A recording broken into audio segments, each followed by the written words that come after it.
I would suspect that most of us have never heard of the Cristero Rebellion. Am I right? Have any of you ever heard of the Cristero Rebellion? All right, a few of you. Not very many of you. And most of you that raised your hands probably heard of it only because you saw the movie For Greater Glory. Am I right? Okay, I'm right. So if you have not seen the movie For Greater Glory, I recommend it. You can find it, I think, Amazon. You can rent it on Amazon streaming. It's a really well-done depiction of what happened. What is the Cristero Rebellion? I'm about to tell you. From the years 1926 to the year 1929 in Mexico. So we're talking 20th century North America. Get this through your head. 20th century North America, this is what happened.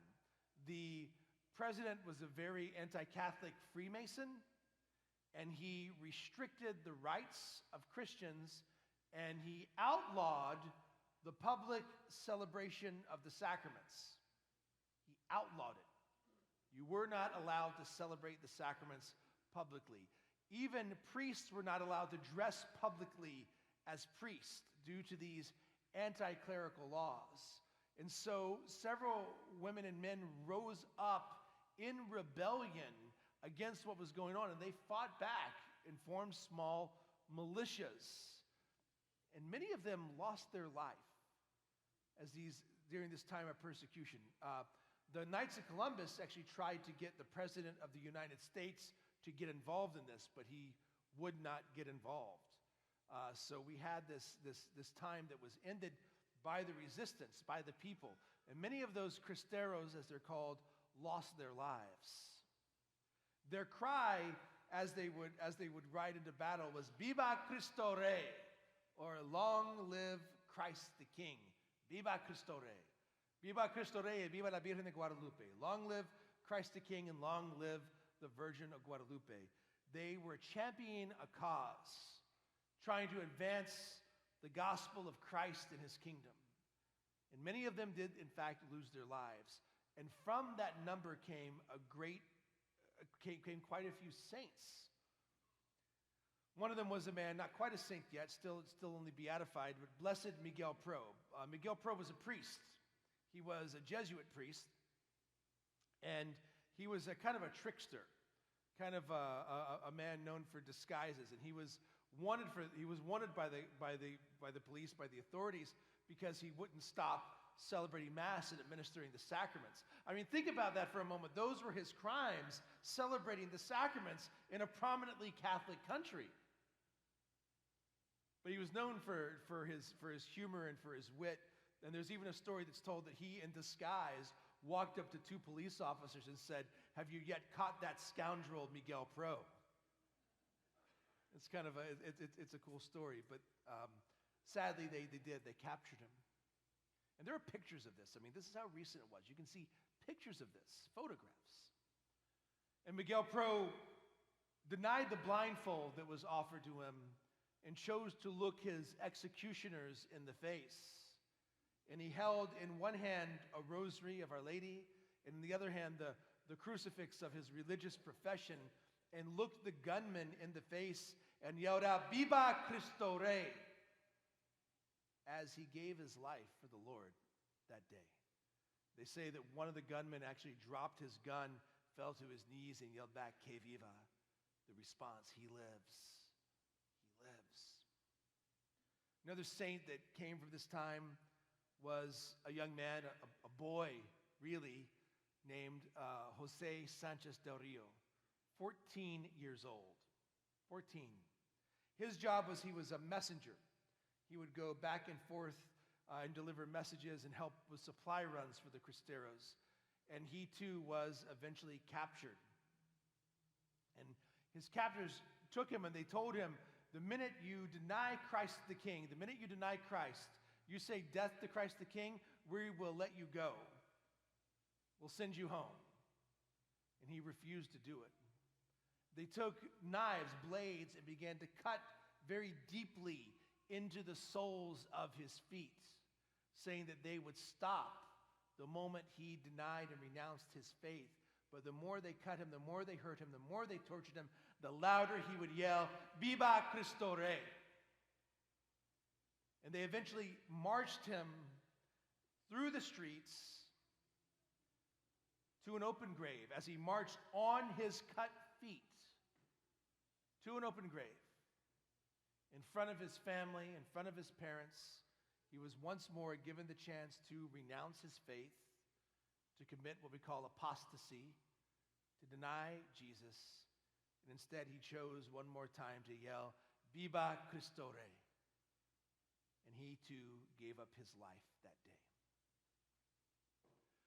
I share these stories with us of these brave men during these difficult times because we live in a world today, I don't know if you noticed this, but we live in a world today that's kind of divided.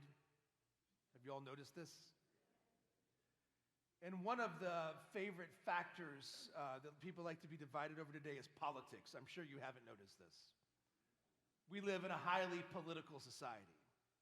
In fact, it seems like everything you do has to do with politics. I mean, where you buy your food, that's political these days. What you watch on TV, that's a political statement. If you watch football, that's political.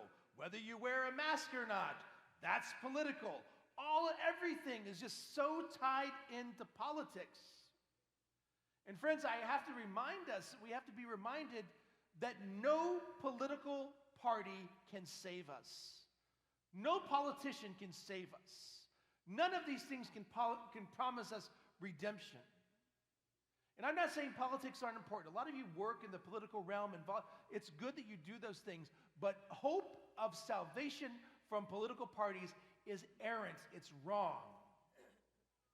Politicians cannot save us. Only Jesus Christ can save us. In fact, Cardinal Ratzinger, who would become Benedict XVI, said, when politics promises redemption, it promises too much and becomes not divine, but demonic. Those Cristeros, those men like Miguel Pro and Jose Sanchez del Rio, were not yelling out the name of Donald Trump or Joe Biden. They were yelling out the name of Christ the King. Because Christ is the only one that can save us. Christ is the only one who can deliver us from the crazy polarization of this world. And this world is crazy and polarized. If you don't believe me, friends, Nicki Minaj is making sense. This is the world that we live in right now. Anyone just stood up and saying, why does everything have to be so divided and so political? Let's make our own decisions about our life. Ooh, crazy. We get so caught up in these things. The good news is we're in good company. The over-politicalization of life is something that's been around forever. Many of Jesus' own disciples were expecting a political Messiah. They were expecting Jesus to come in and conquer like an earthly king. And in fact, in the gospel today, they were arguing over who was going to get the high positions of honor when Jesus came into his power as a king. You know, they were arguing over who was going to get to be the czar of what. And instead, Jesus reminds them, I'm going to go and I'm going to be crucified. And as Jesus says that, they're still arguing about who's greater. This is why Jesus takes the child and puts it in their midst, and he says, if you want to be first, you have to be last, because God's way is not our way. And he takes the child and puts it in their midst and says, whoever receives this little one receives me. Reminding us that it is our job. We have a grave moral obligation as Christians to look upon those whose society has discarded with esteem, because we believe in the dignity, the value, and the sanctity of all human life. This is why one cannot be a Catholic and say, I don't believe life begins at conception. That's garbage. You can't say that. That's bad science, bad theology, bad faith. To say that a person is not a person. We can't do that. And that's not a political statement. It's never political to call a person a person. Christ wants us to follow him, his ways, his teachings. He wants us to hear his voice.